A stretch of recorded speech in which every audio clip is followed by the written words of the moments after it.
Welcome. In this video, I will show you how to change the default search engine in your browser on Xiaomi F Pro TV.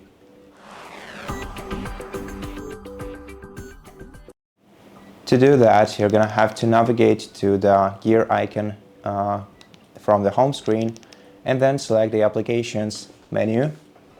In this menu, select Silk Browser.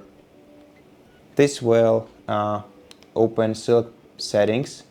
In these settings, select Advanced Settings, and here select Search Engine.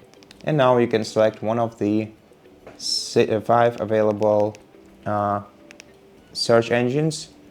Just select the one that you'd like to see, and then the changes will be applied immediately.